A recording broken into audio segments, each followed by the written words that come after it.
Bonjour à tous. Je suis très heureux d'intervenir devant vous pour vous présenter le modèle de l'action de l'État en mer que je comprends, vu la diversité du public, certains connaissent déjà un petit peu. Donc j'ai compris qu'on aurait 30 à 40 minutes de présentation et puis après, bien sûr, je serai ouvert à vos questions. Alors, pour commencer, rentrer dans le vif du sujet, quelques repères historiques. L'organisation de l'action de l'État en mer, c'est une organisation qui est assez récente, en fait, qui date des années 70 et qui vient, vous le comprendrez, répondre à des problématiques qui sont posées à ce moment-là, qui étaient notamment les grandes marées noires. Et c'est là que l'État a dû prendre ses responsabilités, s'organiser, et de là, un certain nombre d'évolutions ont eu lieu depuis. Mais on trouve des fondements historiques un peu plus lointains, à travers la notion, l'institution du préfet maritime. Donc aujourd'hui, ça a été dit, je sers le préfet maritime de l'Atlantique, qui est compétent de la frontière espagnole jusqu'à la baie du Mont-Saint-Michel, et dans tout l'Atlantique. Cette institution du préfet maritime remonte à Napoléon, comme les préfets. Finalement, avait un périmètre très différent par le passé de ce qu'elle a aujourd'hui. Et elle est vraiment renée... Elle est réapparue donc, à la faveur des années 70, à la faveur des grandes marées noires. Et tout un système s'est mis en place sous l'égide de l'État et notamment de l'échelon interministériel. Parce que vous le verrez, la mer, c'est beaucoup d'actions dans des domaines très différents qui dépendent de ministres différents. Et dès 1970, on a essayé de structurer cette organisation de l'action de l'État en mer autour de 45 missions. On a listé qu'est-ce que l'État devait faire en mer et on a trouvé une organisation qui répondait à ces défis. Et depuis 1970, donc, cette organisation s'est consolidée avec en droit une évolution, un premier décret en 1972, un deuxième décret en 1978, et puis surtout le décret fondateur sur lequel on vit, le décret 2004-112, qui est le décret sur l'organisation de l'action de l'État en mer en métropole. Qui fixe les règles, sachant qu'il y a aussi un décret qui vient adapter cette organisation à l'outre-mer, qui est le décret 2005-15-14, qui traite de l'organisation de l'action de l'État en mer outre-mer, et qui dit comment ça marche.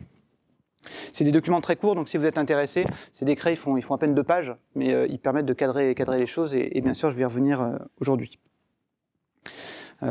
Au-delà de ces décrets fondateurs de l'action de l'État en mer, et donc adaptés en 2004, on a aussi des structures qui se sont renforcées, notamment des structures du niveau national, j'y reviendrai, le secrétariat général de la mer notamment.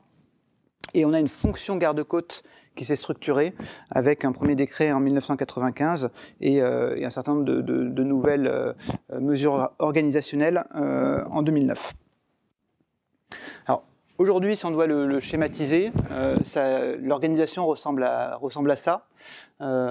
C'est une organisation qui est, je l'ai dit, interministérielle, donc placée sous l'autorité du Premier ministre, donc aujourd'hui François Bayrou. Le Premier ministre s'appuie au niveau central, national, sur un organisme administratif qui est le secrétariat général de la mer, qui est un organisme de coordination de l'action des différents ministères et des directions d'administration centrale. Donc aujourd'hui, ce secrétariat général de la mer est dirigé par, alors c'est un peu particulier, c'est un intérim, c'est traditionnellement un préfet qui tient ce rôle. Le dernier préfet à avoir tenu ce rôle jusqu'au 1er janvier 2025, c'était Didier Lallemand, ancien préfet de police de Paris, et puis qui a eu une grande carrière dans la préfectorale. Et dans l'attente d'un nouveau préfet qui devrait maintenant arriver dans quelques semaines ou mois, plutôt semaines, c'est le numéro 2, le secrétaire général adjoint de la mer, qui est toujours un amiral, qui a pris fonction de secrétaire général de la mer, donc Pierre Rialan aujourd'hui.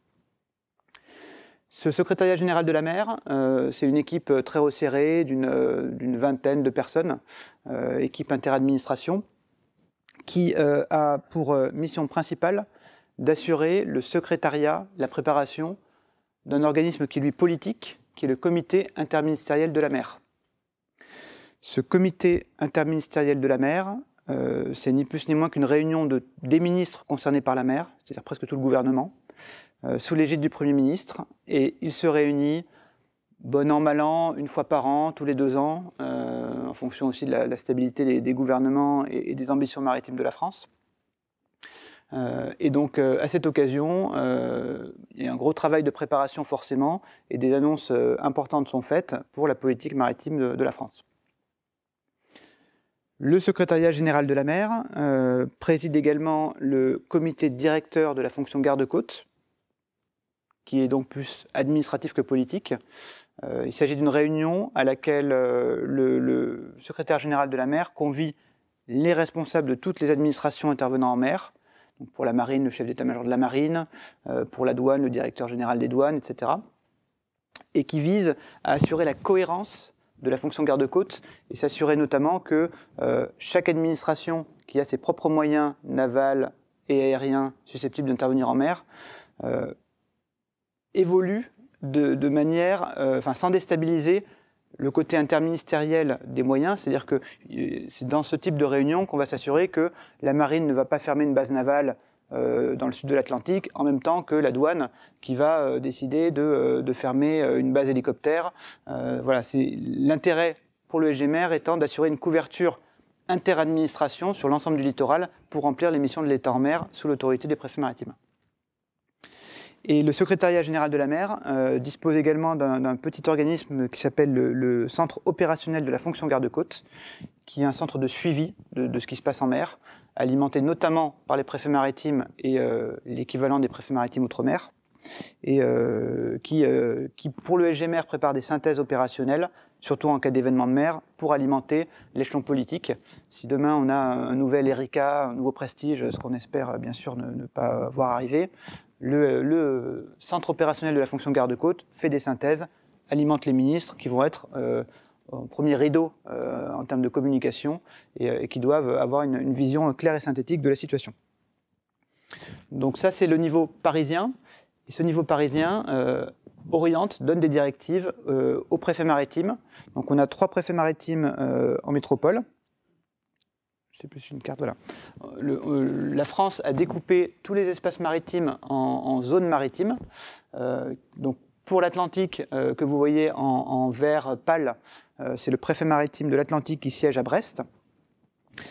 Pour la Manche-Mer du Nord, qui est une zone plus réduite, qui concentre des enjeux un peu différents, plutôt justement de concentration sur un espace très limité des activités, on a un préfet maritime qui, lui, a pour siège la préfecture maritime de Cherbourg. Et pour la Méditerranée, un préfet maritime qui est, lui, à Toulon. Donc trois préfets maritimes en métropole. Et je ne vais pas détailler l'organisation outre-mer qui est un tout petit peu complexe, ça sera un petit peu trop long, mais on a à chaque fois une autorité qui représente l'État en mer. Outre-mer, pour faire simple, c'est un préfet qui est assisté d'un amiral, là où en métropole, on a un amiral qui a une double casquette de préfet maritime et de chef militaire, j'y reviendrai. Donc, qu'est-ce que l'action de l'État en mer, si on doit vraiment donner une définition ou schématiser les choses? C'est une organisation. C'est une organisation qui est à la fois administrative et opérationnelle et qui vise vraiment à fédérer autour d'une autorité administrative unique dans une zone maritime les fameuses 45 missions que j'ai évoquées, c'est-à-dire tout ce que l'État va faire en mer, donc qui va du sauvetage à la gestion, à la protection de l'environnement, en passant par la sûreté, la lutte contre les trafics, etc. Et ça repose sur le principe que chaque administration, chaque ministère a des missions propres. Par exemple, la douane, qui assure le contrôle de l'importation sur le territoire national des biens et des marchandises, va intervenir forcément en mer pour voir ce qui rentre sur le territoire national. La marine a des missions liées à ses activités de défense, les affaires maritimes plutôt dans les domaines de la pêche. Enfin, chacun a sa mission principale, mais toutes les administrations ont des moyens qui peuvent être placés sous la coordination de ce préfet maritime quand il y a besoin d'avoir plus de ressources pour traiter un événement particulier. Je citais tout à l'heure des pollutions maritimes majeures comme l'Erika et le Prestige. Si on doit intervenir sur des situations comme ça, il faudra que l'État mobilise tous ses moyens et donc c'est le préfet maritime qui pourra détourner quelque part les administrations de leur mission principale pour exercer une autre des missions prévues au titre de l'action de l'État en mer. Donc c'est une organisation qui est assez unique en France. D'autres, le système opposé, entre guillemets, c'est le système d'une administration garde-côte qui serait multimission mais qui souvent est coûteuse, redondante, avec le fait que les administrations ont besoin elles-mêmes de moyens pour leur mission propre. Et donc c'est une organisation qui est jugée efficace, économique, adaptée, et qui est d'ailleurs assez enviée d'un certain nombre de partenaires européens et plus lointains. Je pense notamment pour la zone maritime atlantique, on a des relations fortes avec l'Afrique, et la plupart des pays du Golfe de Guinée se sont inspirés de notre organisation pour créer, dans leur pays également, des préfets maritimes, des secrétaires généraux de la mer ou des administrations équivalentes. Le préfet maritime, pour faire un focus sur cette institution un peu spécifique, il est donc préfet maritime, mais il est également chef militaire. Donc vous voyez sur cette diapositive les trois grandes fonctions de l'amiral qui est aujourd'hui en poste, qui est le vice-amiral d'escadre Jean-François Queyrat. Donc, il est préfet maritime, vous l'avez compris, chaîne interministérielle, donc il reçoit ses directives en direct, il y a une lettre de mission du Premier ministre. Voilà, quand il a pris fonction, il avait des orientations données par le Premier ministre. Et il peut recevoir des orientations aussi du secrétariat général de la mer, qui travaille donc au profit de ce Premier ministre. Mais il est également, et c'est tout l'intérêt de la dualité de notre système, il est autorité militaire, et donc il commande les forces militaires, pas uniquement la marine, mais les forces militaires terre, air, mer, déployées en mer. Donc on a des hélicoptères de l'aviation, enfin de l'armée de terre, on a des avions de l'armée de l'air. Bon, tous ces moyens sont sous son contrôle opérationnel et il rend compte de leur emploi au chef d'état-major des armées, qui lui-même a pour autorité supérieure le président de la République. Et le préfet maritime, enfin l'amiral Queyrat, a une troisième casquette, qui est une casquette plus marine nationale, de préparation et de soutien de la marine aux opérations, mais sur laquelle je ne vais pas m'appesantir. Il dépend cela du chef d'état-major de la marine. Voilà. L'intérêt de cette dualité, notamment préfet maritime, commandant de la zone maritime atlantique, c'est qu'il est à la fois chef direct des moyens de la marine, qui sont quand même le gros des moyens de l'action de l'État en mer, en nombre, en capacité, et surtout, ce sont les moyens qui peuvent aller le plus loin en mer. Et donc, il va pouvoir quelquefois coordonner des moyens, dont les siens, et cette synergie permet d'être beaucoup plus efficace. S'il avait juste à demander à tout le monde, un amiral pourrait lui refuser ses moyens au titre de mission prioritaire. Là, forcément, c'est plus facile. Il peut lui-même faire l'arbitrage entre la mission militaire des moyens qu'il commande et le fait de les reprendre à sa main en tant que préfet maritime pour des missions différentes. Donc les zones d'action, j'en ai parlé rapidement. Il faut juste savoir qu'à chaque zone maritime correspond une autorité judiciaire également, avec laquelle le préfet maritime ou son homologue sont en contact fréquent. Donc à Brest, c'est le tribunal judiciaire de Brest. Donc le procureur de Brest est un de nos partenaires privilégiés. Dès qu'on fait des opérations, il y a souvent des aspects juridiques qui peuvent derrière déboucher sur des poursuites judiciaires notamment. Je pense au narcotrafic, à des pollutions volontaires. Voilà, il y a un lien qui s'instaure et qui est très étoffé. Le préfet maritime, je l'ai dit, est compétent dans une zone maritime et les pouvoirs qu'il exerce sont ceux de l'État côtier. Tout le modèle s'appuie sur du droit. Le droit en mer, c'est avant tout du droit international. Le droit international, la plupart d'entre vous, j'imagine, la connaissent, est régi par la Convention de Montego Bay des Nations Unies sur le droit de la mer, qui date de 1982. Que dit cette convention? Elle définit des grands espaces, pour faire très court, les eaux intérieures, la mer territoriale, la zone contiguë, la zone économique exclusive et la haute mer. Plus on s'éloigne vers le large, moins l'État côtier de compétences, et plus on est dans une logique de liberté de la navigation, de droit international, et d'application en mer du droit du navire. C'est-à-dire, si on est en haute mer, le navire bat pavillon du Togo, de Saint-Kitts-et-Nevis ou de l'Allemagne, le droit applicable sur ce navire, ça va être le droit du pays dont il bat le pavillon. Plus on est près de la côte, plus il va y avoir une sorte de conflit de juridiction entre le droit du pavillon et le droit de l'État côtier. Je ne rentrerai pas dans les détails, mais ça veut dire que la souveraineté française s'exerce pleinement dans les eaux intérieures. Donc un navire étranger qui est dans les eaux intérieures, la France peut décider de beaucoup de choses, lui imposer beaucoup de réglementations. En mer territoriale, on est dans un espace de souveraineté avec des petits bémols, notamment pour ceux qui connaissent ça, le droit de passage inoffensif, qui est une garantie donnée à la communauté internationale pour qu'il y ait de la liberté quand même de navigation dans cette mer territoriale. et plus on va vers le large, moins l'État a de pouvoir. Dans la zone économique exclusive, l'État n'a des pouvoirs que pour l'exploitation, la recherche, l'exploitation économique de la zone, donc les ressources halieutiques, éventuellement les ressources du sol et du sous-sol marin. Voilà. Donc dès que l'État va penser à ses compétences en mer, on revient avant tout à une réflexion juridique, c'est où on est, et en fonction de où on est, quels sont les droits que la France peut exercer en tant qu'État côtier ou assez loin de la mer en tant qu'État du pavillon, parce qu'il y a également bien sûr des navires qui sont pavillonnés sous le pavillon français. Voilà.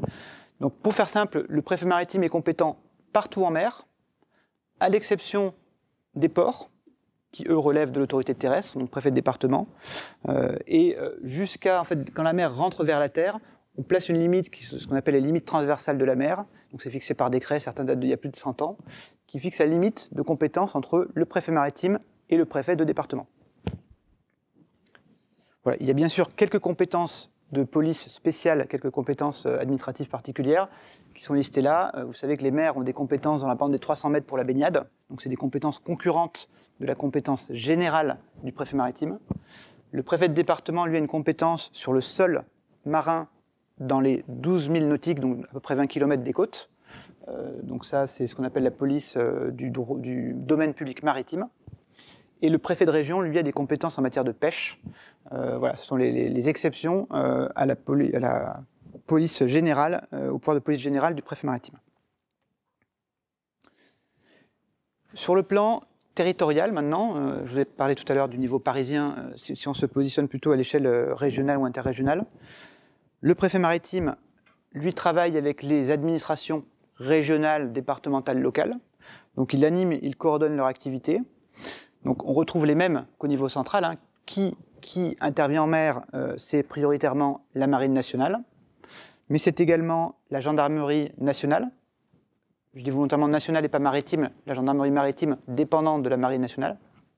Mais la gendarmerie nationale a des Zodiacs, a des hélicoptères qui peuvent intervenir en mer pour du secours en mer, pour la lutte contre les trafiquants, etc. etc.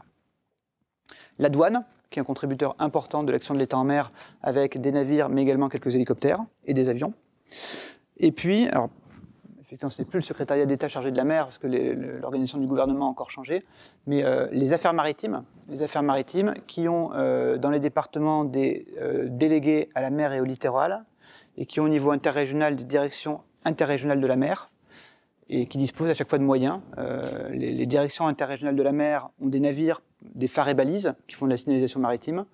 Et dans les départements, les affaires maritimes ont un certain nombre de vedettes, de patrouilleurs pour faire de la police des pêches notamment. Toujours dans ces moyens qu'on peut coordonner, il y a des moyens de la police nationale, notamment les CRS qui peuvent intervenir dans les ports, qui ont aussi des Zodiacs en particulier. La sécurité civile, qui a notamment des hélicoptères qui participent au sauvetage en mer.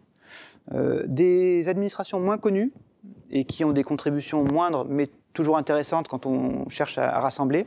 Le DRASM, le département de recherche archéologique, subaquatique et sous-marin, qui a des navires qui va faire des recherches sur les biens culturels marins, sur les épaves.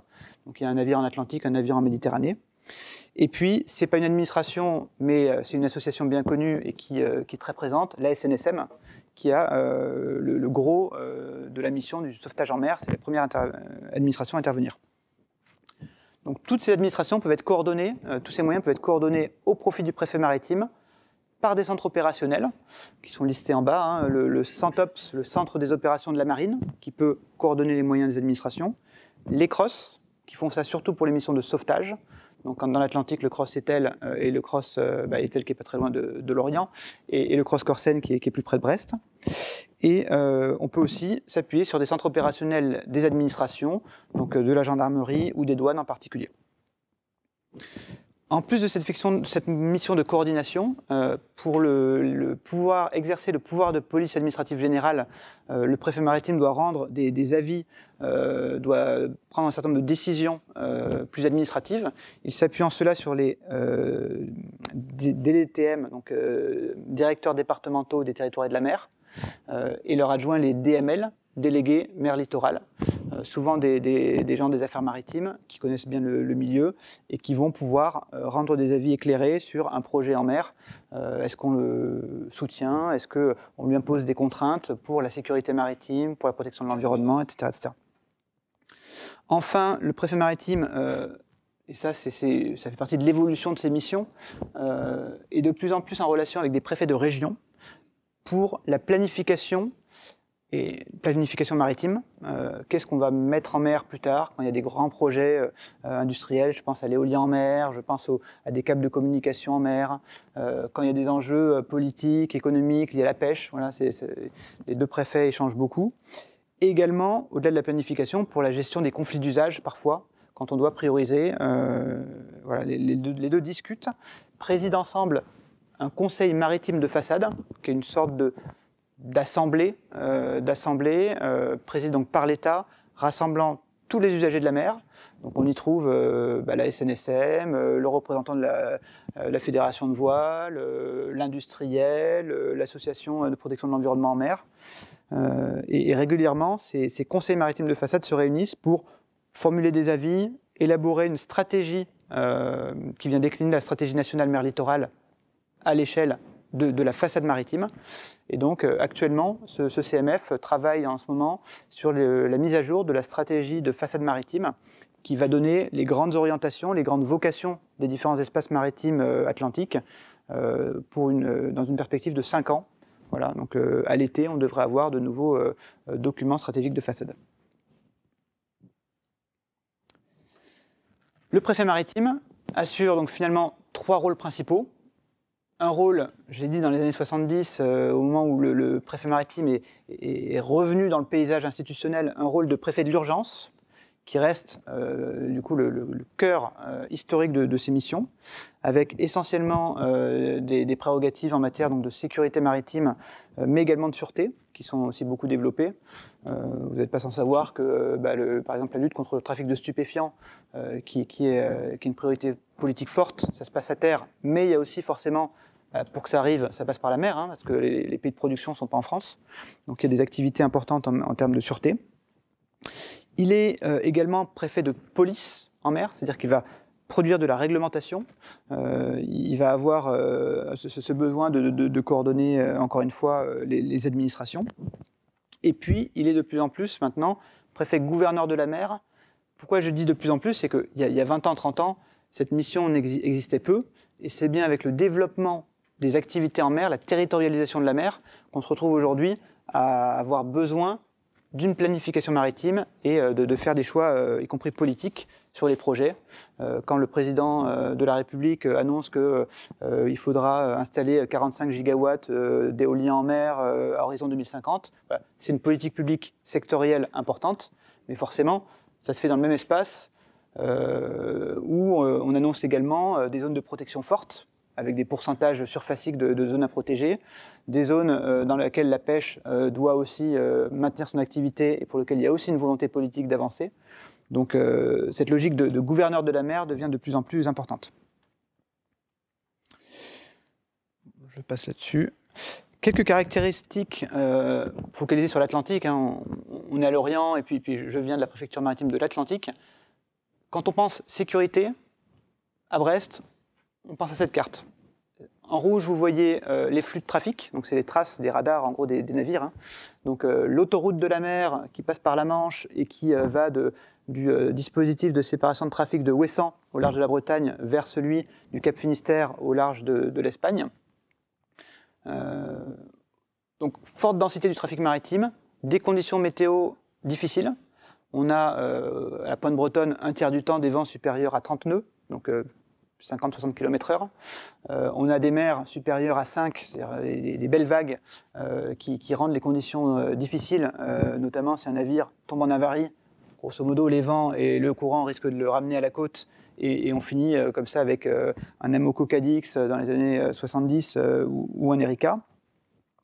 On a beaucoup d'activités, ce qu'on appelle des manifestations nautiques, ce sont les courses au large. Récemment, le départ du Vendée Globe, le retour du Vendée Globe, la route du Rhum, pour citer que les très grosses, mais tous les jours sur le littoral, À l'Orient, vous aurez dans quelques mois la semaine du Golfe. Voilà. Il y a énormément d'activités maritimes et tout ça nécessite un encadrement parce que ça se fait dans des espaces resserrés où il y a des dangers, où il y a d'autres activités de pêche, autres, qu'il faut concilier.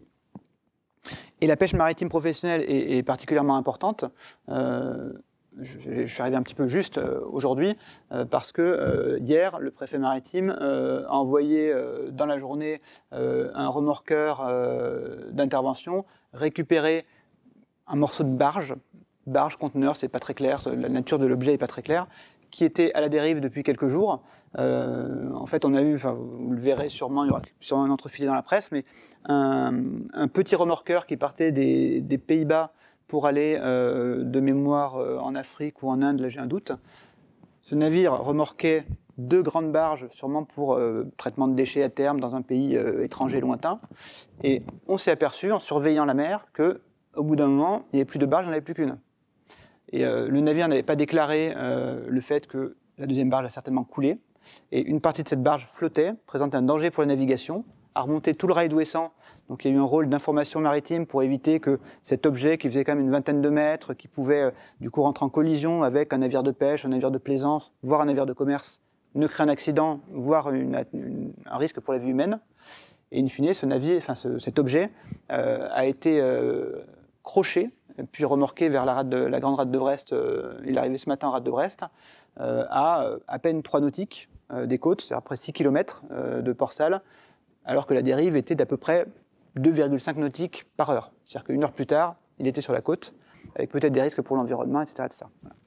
Donc en permanence, on est sur ce sujet qui reste le cœur de sujet, et on a régulièrement, vous la connaissez sûrement, l'Abeille Bourbon, qui est le remorqueur de haute mer basé à Brest, qui est là pour, qui est l'assurance vie, quelque part, de la Bretagne et de la France pour l'Atlantique, payé par la marine, dont c'est la mission, pour aller crocher un navire en difficulté et éviter qu'il finisse échoué à Ouessant, à Port-Salle ou ailleurs. J'ai parlé tout à l'heure des 45 missions de l'action de l'État en mer. Je ne les ai pas, et je ne vais pas non plus maintenant rentrer dans le détail, mais c'est plus pour que vous voyez le périmètre et l'amplitude de ces missions. Donc, on a à droite les 10 grands domaines que recouvrent ces 45 missions. Donc, premier grand domaine, c'est la souveraineté et la protection des intérêts nationaux. Alors, ça renvoie notamment aujourd'hui, vous suivez un petit peu l'actualité, à tout ce qui est attaque hybride en mer Baltique, sur les câbles de communication. Voilà, on a aussi des câbles de communication Internet qui arrivent en France, beaucoup à Marseille, où il y a une autoroute de câbles, mais également en Bretagne. Bon, il y a une mission de l'État en mer d'assurer la souveraineté et la protection de nos intérêts nationaux sur ce type d'infrastructure. Peut-être demain sur les parcs éoliens, qui représenteront une part importante de l'énergie qui arrivera sur le territoire national, et aussi des câbles d'interconnexion électrique qui vont transférer de l'énergie. On a des projets en Atlantique entre la France et l'Espagne, entre la France et l'Irlande, pour n'en citer que 2. Deuxième grand domaine, j'en ai déjà parlé un petit peu, c'est la sauvegarde des personnes et des biens, avec la mission de sauvetage aux personnes, d'assistance aux navires et de protection de l'environnement. Donc tout ça est en lien proche avec la sécurité maritime. La protection de l'environnement, quand on va creuser derrière, on a une mission qui est par exemple la gestion des aires marines protégées, voilà, qui rentre dans ce domaine. Et là, il y a toute une politique pareille ministérielle environnementale qui existe. C'est tout ce qui est gouvernance des zones Natura 2000, des parcs naturels marins. Vous savez qu'on en a un au large de Brest, le parc naturel marin d'Iroise. On en a 3 au total sur l'Atlantique. Les réserves naturelles, nationales, régionales en mer. Nord-Bretagne, on a la réserve des 7 îles, par exemple. Voilà. Il y a à peu près 180 aires marines protégées dans l'Atlantique qui sont suivies depuis Brest, avec à chaque fois un gestionnaire de l'aire marine protégée, des documents d'élaboration de ce qu'on va faire dans cet espace. Et donc ça, c'est aussi une des missions du préfet maritime. La sûreté maritime, c'est s'assurer que voilà, tout ce qui est trafic, notamment, est atteinte. Typiquement, qu'un navire ne fasse pas l'objet d'une attaque terroriste, et puis qu'un jour on n'ait pas un navire qui vienne dans une logique de bombe cinétique vers un port français pour créer une atteinte majeure à l'État français. Il y a des missions dans le domaine aussi, bien sûr, sanitaire, conditions de travail. Le patrimoine marin, j'en ai parlé un petit peu quand je parlais du DRASM, c'est notamment la mission de surveillance des biens culturels marines, qui sont sous l'eau. La police douanière fiscale, j'en ai parlé un petit peu aussi, et lutte contre les activités maritimes illicites, qui sont très vastes, hein, ça recouvre l'immigration, les stupéfiants, le trafic d'armes, etc., etc. Donc ces domaines et ces missions sont repris dans un arrêté, pareil, pour ceux qui sont intéressés, que je vous invite à lire, hein, c'est très court, ça fait 2 pages, du 22 mars 2007, qui les recense, et qui dit pour chaque mission, quel est le ministère dont c'est la mission principale, quels sont les centres opérationnels qui vont coordonner une éventuelle intervention s'il y a besoin, et en gros qui est menant et qui est concourant à cette mission, dans cette logique de, encore une fois, de partage du fardeau, de collaboration. Et tout ça, toutes ces missions, en fait, d'où elles découlent, je reboucle la boucle que j'avais esquissée quand je commençais à parler de Montego Bay, elles existent parce que l'État français a des droits et des prérogatives au vu du droit international. Donc la Convention de Montego Bay au premier titre, mais également beaucoup de conventions thématiques. La Convention de Hambourg pour le SAR par exemple, la Convention sur le MLC, donc c'est tout ce qui est normes de travail, droit du travail en mer, la Convention SOLAS, on pourrait citer Colreg pour la prévention de l'abordage en mer. Il y a également des normes qui relèvent du droit de l'Union européenne. Après l'ERICA, il y a eu un certain nombre il y a des paquets ERICA, donc des normes sur la sécurité des navires. Et puis le droit français lui-même, dans les différents codes, comporte des dispositions qui nous servent de fondement pour asseoir notre action. Pour illustrer un peu le propos par quelques images, le côté préfet de l'urgence sur ces 3 volets de sécurité maritime, SAR pour sauvetage, Search and Rescue, ANED pour assistance des navires en difficulté et Antipol. Voilà, vous voyez quelques images des moyens qui peuvent être employés, je ne vais pas les détailler, on en a déjà parlé. Et donc les centres opérationnels concernés, Cross Centops, et les administrations principales, donc encore une fois la bande des 4, marine, gendarmerie, douane, AFMAR, mais également, surtout dans ces domaines-là, la protection civile, la SNSM, et également la police qui fournit des moyens. Comment se passe une gestion de crise en mer? Là aussi, je ne pourrais pas rentrer dans le détail, mais je pourrais répondre peut-être à des questions si vous en avez. La gestion de crise en mer, c'est comme la gestion de crise à terre. Quand vous entendez un préfet s'exprimer parce qu'il y a un éboulement, des inondations, c'est pareil, c'est ce qu'on appelle l'ORSEC, acronyme que vous devez connaître, j'imagine, pour l'organisation des secours, ou organisation de la réponse de la sécurité civile. Voilà, donc la préfecture maritime, comme une préfecture de département, a son dispositif ORSEC, qui commence par une analyse des risques, donc ça c'est ce que je vous ai montré tout à l'heure, beaucoup de trafic, beaucoup de pêche, du vent, etc., etc. Et au vu de ces risques, quels sont les scénarios auxquels il faut qu'on se prépare et quelle organisation on va mettre pour répondre à un événement de mer. Donc le dispositif ORSEC maritime, il a 3 grands volets, et on retrouve la même chose en Méditerranée et en Manche-Mer du Nord. Un volet, donc, secours aux personnes, assistance aux navires en difficulté, lutte contre les pollutions. Et il prévoit que si il y a un événement de mer, le préfet maritime est directeur des opérations de secours. Il prévoit aussi une organisation un peu complexe, que je ne vais pas détailler, mais où un centre opérationnel devient équipe de gestion d'intervention, donc il va coordonner l'action, et la préfecture maritime arme, si l'événement le nécessite, une équipe de gestion de crise qui va, elle, appuyer le suivi de l'intervention par le centre opérationnel en s'occupant des aspects médiatiques, politiques, remontée d'informations, liaison entre la terre et la mer. Dans l'exemple que je vous donnais de ce qui se passe en ce moment, enfin hier et maintenant, donc le navire arrive à Brest, il y avait forcément des échanges importants entre le préfet maritime et le préfet de département, du Finistère en l'occurrence, pour le prévenir de ce qui pouvait se passer en fonction de si la fameuse barge conteneur avait du polluant ou pas, et on va se coordonner pour qui va prévenir le maire de Port-Salut ou d'Ouessant selon là où ça va, comment se passe l'information du niveau central, etc., etc. Donc les images que vous voyez là, c'est des cas réels, pas forcément les plus récents, mais on en a tous les ans.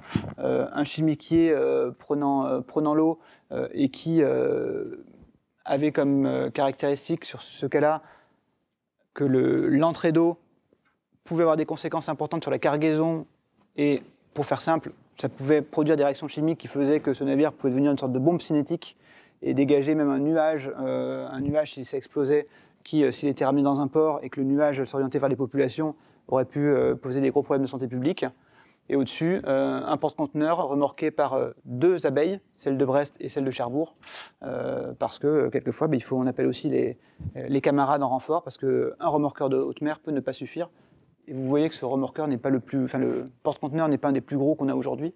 Donc aujourd'hui, il y a des défis liés à la capacité à intervenir sur des navires qui deviennent de plus en plus grands. C'est valable pour l'assistance aux navires. Là, c'est un navire en avarie de propulsion, donc qui menaçait d'arriver sur la côte. C'est valable pour le secours, où on a régulièrement en Manche, au large de la Bretagne, des navires à passagers avec plusieurs milliers de personnes. Donc si on a un jour à évacuer ce type de navire, c'est pas évident. Il y a toute une organisation qu'il faudra mettre en place, hélicoptères, navires, des doctrines qui sont mises en place pour faire face au gigantisme, notamment traiter plutôt le navire plutôt qu'évacuer les gens. Voilà, il y a un certain nombre de choses, des problématiques nouvelles qui apparaissent tous les jours. Pour la partie régulation police en mer, pareil, quelques autres images un peu illustratives. J'ai déjà évoqué les manifestations nautiques, donc un départ de course. Sachez qu'un départ de course, c'est un gros travail pour la préfecture maritime, en lien avec ses services déconcentrés dans les départements, parce qu'il y a des risques d'accidents forts. Et donc, tout organisateur doit déposer à la préfecture une déclaration, mettre en place un dispositif, et nous, État, on va s'assurer que c'est suffisamment robuste, et on va rajouter après une couche de réglementation du plan d'eau, en disant, voilà, il y a ça, c'est prioritaire, on interdit certaines activités dans la zone de départ, et on va mettre en place un système de police avec des gendarmes maritimes, des affaires maritimes, de la marine, pour faire respecter ce dispositif. En bas à gauche, vous voyez une manifestation à la mer, c'est pas très fréquent, mais ça arrive aussi. Manifestation de pêcheurs dans les Côtes d'Armor, au large des Côtes d'Armor, on est en mer, autour du navire qui posait les fondations du parc de Saint-Brieuc. Le parc de Saint-Brieuc, ça a été très, très conflictuel, vous l'avez certainement suivi. Les pêcheurs étaient très opposés à ce parc, et souvent, ils manifestaient à terre, mais ils sont allés jusqu'à aller en mer, à tirer des fusées de détresse, à mettre en risque la vie de certaines personnes. Et donc là, une opération d'ordre public en mer. C'est comme la manif à terre, sur laquelle on doit intervenir, sauf qu'en mer, c'est pas pareil. Et puis, si on fait mal les choses, une personne peut tomber à l'eau et se noyer. Donc, c'est un peu sensible. Et donc, voilà, un exemple de trouble à l'ordre public sur lequel le préfet maritime doit pouvoir coordonner les moyens et coordonner son action pour avoir un effet efficace avec le procureur de la République, en l'occurrence, pour les suites à donner aux interpellations qui peuvent intervenir en mer. Vous voyez quelques images de contrôle aussi qui sont réalisées notamment pendant la campagne des loisirs nautiques. Tous les ans, il y a des actions de sensibilisation et de contrôle sur notamment les plaisanciers. Et puis on peut trouver, j'aurais pu mettre là aussi des images liées au narcotrafic, mais on fait des saisies importantes aussi, au large des côtes françaises, mais aussi très lointaines, je pourrais y revenir plus tard. Pour la partie planification, donc le troisième grande mission du préfet coordonnateur, j'ai évoqué déjà le conseil maritime de façade, qui est l'instance de gouvernance principale. On a essentiellement 2 grands domaines, 2 grandes politiques publiques à faire cohabiter, au-delà de la pêche qui est historiquement présente, et du trafic maritime qui est historiquement présent. C'est la protection de l'environnement, qui se développe toujours plus avec Natura 2000, les réserves, les parcs, et puis maintenant les projets de zones de protection forte. Et on a le développement de tout ce qui est énergétique, avec essentiellement ce qu'on connaît le plus, les parcs éoliens en mer, mais il y a aussi de l'hydrolien, et puis, je l'ai évoqué, des câbles d'interconnexion électrique. Sur la partie protection de l'environnement, donc 180 aires marines protégées en Atlantique à peu près, donc une réglementation qui évolue, et donc actuellement le gros du travail de l'État, que ce soit au niveau central et local, c'est d'identifier des zones de protection fortes parmi toutes les zones qui sont déjà protégées, mais dont la protection n'est pas forcément jugée suffisamment forte par rapport à l'objectif final assigné. Donc là on cherche à identifier ces zones de protection fortes. Donc sur la carte, vous voyez en bleu les parcs naturels marins, donc Iroise, Estuaire, Pertuis, et puis Arcachon. Et en jaune, tout ce qui est Natura 2000. Les activités industrielles en mer, donc je l'ai dit tout à l'heure, 45 gigawatts d'éolien en mer annoncés par le président de la République pour 2050. Aujourd'hui, en façade maritime atlantique, les premiers parcs qui produisent sont le parc de Saint-Nazaire, qui rentre en service en septembre-décembre 2022. On a le parc de Saint-Brieuc, qui rentre en service il n'y a pas longtemps non plus, et en Manche-Mer du Nord, le parc de Fécamp. 3 parcs qui sont sur de l'éolien posé. Et aujourd'hui, on le voit sur la carte, on a des parcs qui sont aussi en construction déjà, notamment le parc de Yeux-Noirmoutier pour ce qui nous concerne, des parcs qui sont en projet, attribués, mais dont la construction n'a pas encore commencé. Je pense notamment à Bretagne Sud, le parc qui est pas très loin de Belle-Île. Et puis, on a des parcs dont le lauréat n'a pas encore été désigné, à Oléron notamment. Et on a des grandes zones qui ont été identifiées l'année dernière à la suite d'un débat public et après travail bien sûr de l'État pour proposer des zones de développement où on implantera des futurs parcs avec un appel d'offres, 10e appel d'offres éolien qui est prévu l'année prochaine pour attribuer des parcs en Méditerranée, en Manche-Mer du Nord et en Atlantique avec, pour ce qui concerne la Bretagne, un parc Bretagne Nord-Ouest, un parc Bretagne Nord-Est dont la zone précise n'a pas encore été totalement arrêtée. Et puis il y a d'autres parcs prévus également sur le littoral atlantique un peu plus au sud, notamment dans la zone de la Vendée. Donc ça c'est un sujet majeur en ce moment parce que forcément ce sont des projets très compliqués, très longs. Un parc éolien, entre l'attribution de la concession à un lauréat et la mise en production, il a fallu pour les premiers parcs de l'ordre de 7 à 8 ans, recours compris, et là on est plutôt sur de l'ordre de 5 ans. Voilà, je ne voulais pas être trop long, je vais juste vous montrer un petit film qui... exercice organisé par la préfecture maritime de l'Atlantique, mais également par la préfecture maritime de Manche-Mer du Nord. Est-ce que tout le monde a pu manger ce hôtel à bord ? Le but de cet exercice est double. En fait, on fait 2 exercices en un, quelque part. Le premier jour, la thématique principale est une thématique d'assistance aux navires en difficulté. Ce premier jour, le navire, le Supply Offshore Vessel, qui est le navire qui assure la maintenance dans le parc, a une avarie de propulsion et rentre en collision avec une éolienne, nécessitant de désencastrer le navire pour le ramener dans un port refuge. Et pour ce premier jour, c'est l'abeille Liberté qui sera déployée depuis Cherbourg pour venir remorquer le navire dans le champ. Le deuxième jour, nous simulerons une pollution occasionnée à l'extérieur du parc, dans le rail qui relie les Casquets à Ouessant, suite à une collision en mer. Et cette pollution dérive dans le champ, nécessitant de conduire des actions de récupération de pollution maritime dans le champ, éolien de Saint-Brieuc. Et c'est le sapeur, cette fois, qui sera le navire principal chargé de la récupération. D'autres moyens seront également sollicités. Des navires de pêche pourront être mobilisés, des navires spécialisés mis en œuvre par l'Agence européenne de sécurité maritime, par exemple.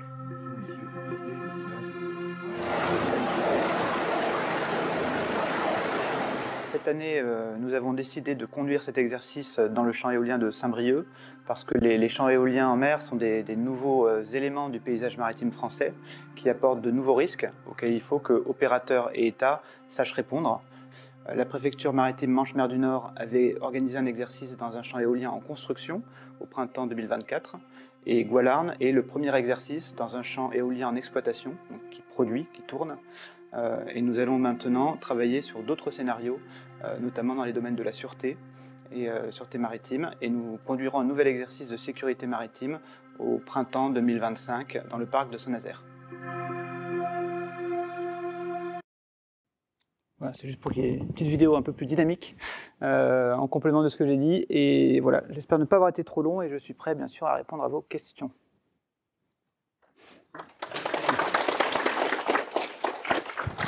Merci.